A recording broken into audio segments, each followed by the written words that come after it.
Mas meu nome é Luísa Cunha, eu sou pesquisadora do Laboratório RENS, da PUC-Rio, e vou apresentar um pouco para vocês do Produto 4. O Produto 4, ele é uma versão sintética de atuação em proteção e defesa civil, e o Produto 4, ele visa apresentar a estrutura, o escopo e o resumo dos conteúdos que vão ser desenvolvidos dos produtos 5 a 9. Os produtos 5 a 9 são os produtos relacionados a cada um dos eixos de atuação em proteção e defesa civil. Então, prevenção, mitigação, preparação, resposta e recuperação. Cada um desses eixos vai ser estudado e pesquisado separadamente em cada um desses produtos. Então, o produto 4 traz essa versão sintética para apresentar a estrutura desses produtos 5 a 9 mais detalhadamente. O produto 4 ele também traz uma síntese de orientações para o processo de planejamento e implementação de diferentes ações, programas e projetos voltados à proteção e defesa civil. Então, de forma geral, o escopo do produto 4 é uma maior compreensão do Sistema Nacional de Proteção e Defesa Civil. Para isso, a gente começou mapeando de forma sistêmica diferentes ações, programas e projetos. Esse mapeamento de ações, programas e projetos vai servir para embasar as nossas orientações para o processo de planejamento e implementação dessas diferentes ações, programas e projetos. Por fim, ainda no produto 4, a gente tem o foco de representar de forma sistêmica o Sistema Nacional de Proteção e Defesa Civil. Lembrando que a gente vai estar sempre atento com os cinco eixos de atuação em proteção e defesa civil, então prevenção, mitigação, preparação, resposta e recuperação, e sempre atentos também com as 3 esferas, então federal, estadual e municipal. Acredito que vocês já tenham recebido, a gente desenvolveu um questionário que foi enviado para os pontos focais estaduais, para que esses disponibilizassem o questionário também para os municípios, questionários com diferentes ações, programas e projetos que a gente pôde mapear. Essas ações, programas e projetos foram mapeadas com base na legislação, então Constituição, leis e normas, e também com base numa revisão da literatura, sendo essa tanto nacional quanto internacional. Esse questionário, ele visa exatamente mapear os programas, projetos e ações, além disso, identificar motivos que impediram implementações bem-sucedidas desses programas, projetos e ações, e também identificar planos ou documentos voltados à gestão de risco e de desastre que já estejam, que já existam ou que estejam em vigor nos diferentes estados e municípios. A gente, então, mapeou 104 ações, programas e projetos a nível municipal, 71 programas, projetos e ações a nível estadual e 25 a nível federal. Todas essas ações, programas e projetos mapeados estão no questionário que a gente desenvolveu no SurveyMonkey, que eu vou pedir para a equipe colocar aqui no chat esse questionário, por caso algum estado ou município ainda não tenha respondido, a gente pede a contribuição com a resposta desse questionário. Então, todas essas ações, elas estão neste questionário para que a gente possa ter esse mapeamento do que está sendo implementado em cada uma das regiões. Até o momento, a gente tem esse quantitativo de respostas, então, para a região sudeste, a gente tem 149 respostas a nível municipal, e a gente gostaria de solicitar para que a gente continue tendo bons resultados nessa pesquisa, então, para que vocês continuem respondendo ela, para que a gente tenha um bom diagnóstico das diferentes ações, programas e projetos implementadas até o momento. Tá. Trazendo agora um panorama da relação entre o produto 4 e os demais produtos. Então, no produto 4, a gente está desenvolvendo esse mapeamento de ações, programas e projetos, e essas ações, programas e projetos, elas são relacionadas aos diferentes setores de política pública que o professor Carlos apresentou no produto 3.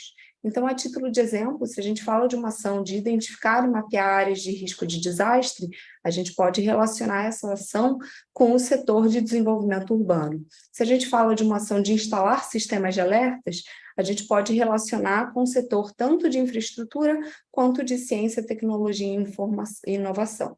E se a gente fala de uma ação de emitir alertas de desastres, a gente está falando de um setor de comunicação. Da mesma forma que a gente pode relacionar o produto 4, essas ações, programas e projetos, com o produto 3, com os diferentes setores de política pública, a gente também pode relacionar eles com os diferentes eixos de atuação. Então, se a gente fala novamente da ação de identificar e mapear áreas de risco de desastre, a gente está falando do eixo de atuação de prevenção. Se a gente fala de uma ação de instalar sistemas de alerta, a gente está falando de um eixo de atuação tanto de prevenção, quanto mitigação, como preparação. E se a gente fala de uma ação de emitir alertas de desastre, a gente está falando tanto de preparação quanto resposta. Uma vez que a gente tem essa relação entre o produto 4 e o produto 3 e os produtos 5 a 9, ou seja, com os setores de política pública e com os eixos de atuação, a gente consegue gerar diferentes tipos de orientações, tanto para municípios, estados e uniões. Então, essas orientações podem ser tanto macro quanto de forma mais detalhada, de forma mais micro para cada região. Então, a título de exemplo, como orientação, a gente tem apoiar esforços para monitorar e prevenir ocupações em áreas de risco, coletar informações atualizadas sobre alertas e suas consequências, traçar estratégias para comunicação e sensibilização da população mais vulnerável sobre alertas e riscos. Uma vez que a gente mapeou essas ações, programas e projetos, a gente entende que elas estão interligadas de forma sistêmica. Ou seja, se a gente tem um desastre, a gente vai precisar, por exemplo, evacuar a população da área de risco. Mas seria interessante que antes do acontecimento desse desastre, dessa evacuação, a gente já tivesse mapeado as famílias em áreas de risco. Dessa forma, a gente consegue mobilizar diferentes equipes para busca e salvamento de forma mais efetiva, sabendo exatamente aonde elas necessitam atuar. Da mesma forma, se a gente tem uma população evacuada de áreas de risco, a gente tem que organizar e administrar tanto abrigos provisórios ou soluções de moradias temporárias. Por fim, a gente também tem a ação de disponibilizar atendimento médico e psicológico, ou seja, as diferentes ações de diferentes setores e de diferentes eixos de atuação, elas estão interligadas de forma sistêmica. Por isso, ainda no produto 2, a gente traz um framework, um diagrama, onde de forma sistêmica, através de uma metodologia de simulação, a gente apresenta a relação entre essas diferentes ações, programas e projetos, e esse diagrama vai servir como base para os produtos 5 a 9, para que a gente tenha a simulação de diferentes cenários, sendo estes cenários aqueles apresentados no produto 2, pelo professor Francisco Dourado. Com essas simulações, a gente vai ter um melhor entendimento das relações entre causa e efeito, pontos positivos e negativos da implementação de cada um desses cenários. Eu peço agora, novamente, para a equipe, para que coloque o link do Mentimeter, para que a gente possa fazer uma dinâmica para entender os maiores desafios para a implementação de diferentes ações, programas e projetos na região Sudeste. Então, a gente tem uma lista com 8 diferentes desafios.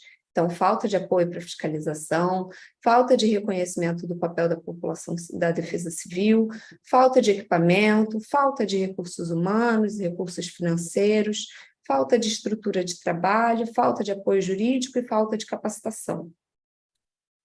Eu vou esperar um pouquinho para ver quais desafios aparecem aqui para a gente como mais frequentes.